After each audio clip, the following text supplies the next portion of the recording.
ये कहानी है दो दोस्तों की जो कि एक छोटे से गांव में रहते थे। एक बार वो दोनों किसी काम से शहर गए और वापस अपने गांव लौट रहे थे। उनके गांव तक पहुंचने के लिए उनको एक घने जंगल से होकर के गुजरना था और जब वो उस जंगल से गुजर रहे थे तो एक दोस्त को प्यास लगी और वो पानी ढूंढने के लिए रास्ता भटक गए। थोड़ी ही देर बाद शाम हो गई और रात होने ही वाली थी। तो उन दोनों की नजर एक गुफा पे पड़ी जो कि पेड़ों से घिरी हुई थी चारों तरफ से।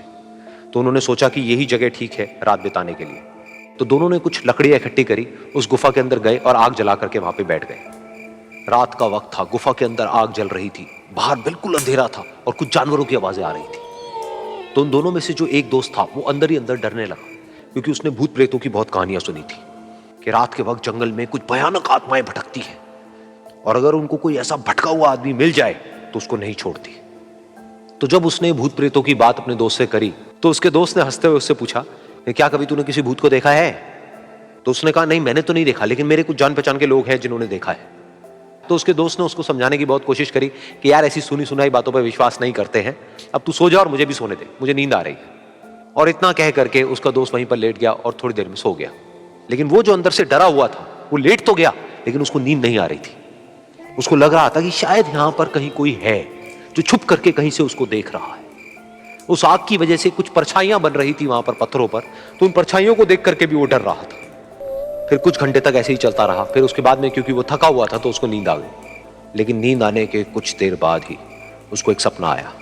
सपने में उसको एक बहुत ही भयानक परछाई उसकी तरफ बढ़ती हुई नजर आई। अब जैसे जैसे वो अंदर से डरता चला जा रहा था, वो परछाई उसके और पास आती चली जा रही थी और बड़ी होती चली जा रही थी। और उस परछाई में एक हाथ उसको नजर आया जिसके बड़े बड़े नाखून थे, और वो हाथ उसकी तरफ बढ़ता चला गया और उसके गले तक पहुंचने ही वाला था कि तभी वो डर करके एकदम से उठा। फिर उसने अपने दोस्त की तरफ देखा जो कि सो रहा था, उसको पकड़ करके जोर से उठाया। फिर उसने अपने दोस्त को बताया कि उसके साथ में क्या हुआ। तो उसका दोस्त फिर हंसने लगा। फिर उसके दोस्त ने उसको कहा, अब अगर दोबारा से तुझे वो परछाई दिखे तो तू वही कहियो जो मैं तुझे कह रहा हूं कहने के लिए, फिर देखते हैं वो परछाई तेरा क्या करती है। तुझे अपने अंदर ही अंदर बोलना है, मैं तुझसे नहीं डरता, सामने आ। तो उसके दोस्त ने वैसा ही किया।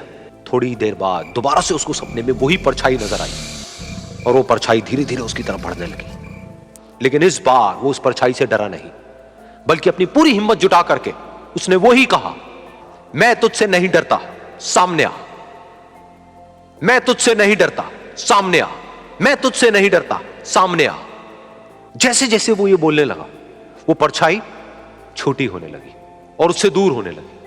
वो बोलता रहा, वो परछाई छोटी होती रही और धीरे धीरे वो परछाई दिखनी बंद हो गई। बिल्कुल ऐसा ही हमारी जिंदगी में भी होता है। हमारे अंदर जितने भी डर हैं, उससे हम जितना डरते हैं हम उतना ही छोटे होते चले जाते हैं और वो डर उतने ही बड़े होते चले जाते हैं। लेकिन अगर हम अपने अंदर के डरों से नहीं डरते हैं और उसका सामना करते हैं तो दुनिया का ऐसा कोई भी डर नहीं है जो कि हमें डरा पाए।